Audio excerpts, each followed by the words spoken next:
biggest story was, again, obviously coronavirus, but how, and I talked about before, sort of the various conspiracy theories or conversations that are happening within the Uyghur community about how the coronavirus,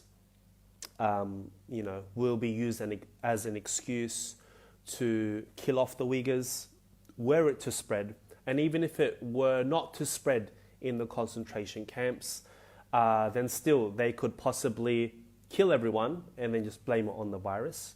We know for a fact that it has hit East Turkestan, the numbers showing anywhere between 50 to 100 cases. But again, based on what sources outside of China or Chinese social media or the various conversations happening that are happening within anti-CCP groups, within China, the quarantine numbers are in the millions.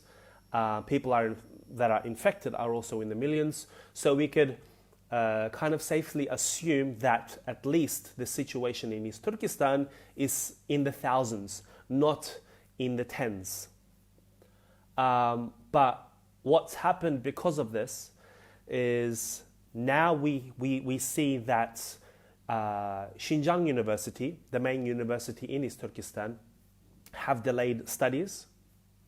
Why? Because universities and schools are a breeding ground for such diseases, and various Uyghur rights groups across the world, especially in the US, are calling for China to close the camps like we've always had, but now specifically because the coronavirus is happening and we wouldn't want the spread of the coronavirus happening in the camps.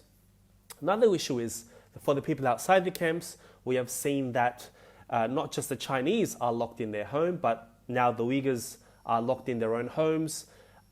Fresh produce, medical supplies, masks, even manpower is hard to find, where we've seen nurses and doctors leave East Turkestan and head off into basically the front lines of Wuhan to battle the coronavirus. We have seen Uyghur workers so far in the hundreds, but it is possible to see that it will be in the thousands or tens of thousands where they are being made to work in the eastern seaboard. We saw various clips of our youth going to Hunan, a province which borders with Hubei, which is pretty much a stone's throw away from Wuhan, whereas the Chinese themselves wouldn't dare to go, but the Uyghurs are made to go, especially a lot of our women, a lot of our youth. Obviously, we have seen the transportation of Uyghur youth into the inner cities of China for many, many years. It's no different, but for this to happen, while there's a crisis in this magnitude, right now I'm in the Middle East and they have shut down, I'm in Bahrain, and they've shut down schools for 2 weeks, right? They've shut down schools here for 2 weeks. But over in East Turkestan, they are sending Uyghur workers to work in factories. We saw a clip that has gone viral within the Uyghur community of a man starving, and he's hitting himself, he's hitting his head on a pole, saying he can't feed his wife and his kid. And for a Uyghur to go out like that and make such a protest on video, it means that the situation is beyond dire and it's really, really bad.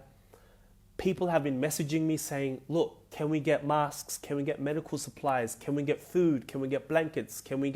Is there any way that we could help the Uyghurs?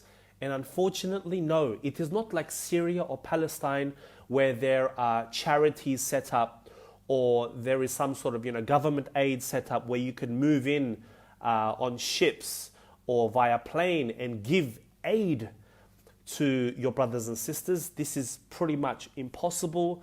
Whatever you do send will most likely be stolen, taken by the Xinjiang authorities, and then they'll profit. They'll sell that off. They'll sell it to the Chinese. Even we have seen in such a disaster that again, even through such a disaster like the coronavirus, that the Uyghurs are treated as second and third class citizens. And this is another proof that China does not care about quote unquote their own ethnic minorities, as they say on paper. So we say that at least China, if they don't want to help the Uyghurs, we say to China, look, open up the borders so that we can help. Aid groups can go in. We'll send the money, or the AIDS groups will send the money. We'll donate, and they won't even let that happen. And so so that's pretty much the main issues. Many articles written on the coronavirus, specifically how it's going to affect the Uyghur people of East Turkestan. But again, the World Health Organization is pretty much singing the tune or going to the beat of the CCP. Only recently we've heard that the European Parliament will be have called for China to give them unfettered access. We'll see how that goes. Unfortunately, no questions this month. Also, leave us your comments saying this sort of talk, do you guys want it like once a month or fortnightly or weekly? That'll help us to work out how frequently we can do these. But those were the main issues. Obviously, there was a big bombshell with the Karakash files, which showed us, and people are saying reasons for why Uyghurs are arrested, like long beards and the headscarf. I don't like to use the word reasons. I would say excuses, because if you were to use the word reason, Fulan got sent to a concentration camp because he's got a beard. This doesn't make sense. You would say it was an excuse. This would be much better, according to me. So yeah, those were the main issues. That was the main issue, coronavirus and how it affects the Uyghurs. A lot of people saying how they can donate money. Again, nothing is set up so that the money that you donate would get the Uyghurs direct help from the money. It's not a matter of money. The Uyghurs have money, especially those outside the camps.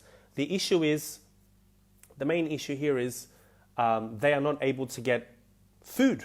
The food, we've seen on Chinese state-run media that fresh fruit and vegetables are being stolen from farmers in East Turkestan and being sent off to the Chinese, to the inner cities of China, especially Wuhan.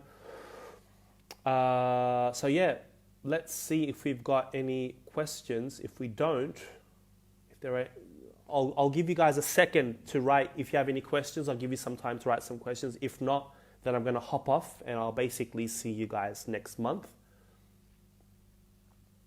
Just see if you have any questions. If not, then I'm going to hop off.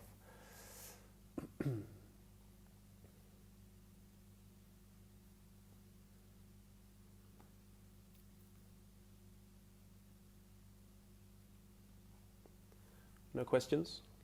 Let's see. Any questions? No.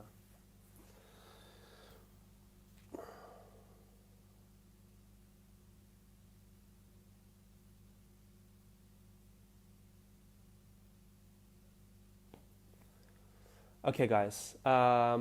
If you have any questions like after the video, you can post them and then we'll try to answer them, or we might answer them the next video. From the team at Talk to East Turkestan, Assalamu alaikum wa rahmatullahi wa barakatuh.